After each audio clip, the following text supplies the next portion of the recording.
সাজেশনের জন্য দেখো আমি তোমাদের জন্য 5টি অধ্যায় চয়েস করেছি। দেখো অনার্স 4th ইয়ারে accounting theory math suggestion 100% short math suggestion. এই 5টি অধ্যায় করলে তোমরা এখান থেকে 100% অঙ্ক কিন্তু কমন পাবে।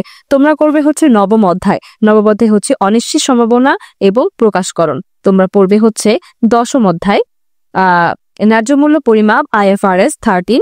12 অধ্যায়টি পড়বে মূলধন কাঠামো। 13 অধ্যায়টি পড়বে হিসাব বিজ্ঞান তথ্য ব্যবহারের পরীক্ষা। 15 অধ্যায়টি পড়বে হচ্ছে মূল্যায়ন। তো এই হচ্ছে তোমাদের ম্যাথ সাজেশন একদম 5টি অধ্যায়। এই 5টি অধ্যায় করলেই কিন্তু তোমাদের মোটামুটি 5টি অধ্যায়ের অঙ্কই তোমরা কিন্তু কমন পাবে।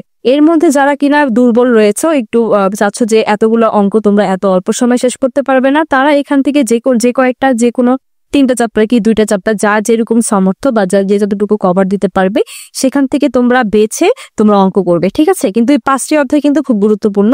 A+ পাওয়ার জন্য তোমরা কিন্তু এই কয়টা অধ্যায় করলেই তোমাদের হয়ে যাবে। তো আশা করি তোমাদের ভিডিওটি ভালো লেগেছে। যদি ভিডিওটি আরো ভালো লেগে থাকে আমার চ্যানেলটি সাবস্ক্রাইব করে দেবে।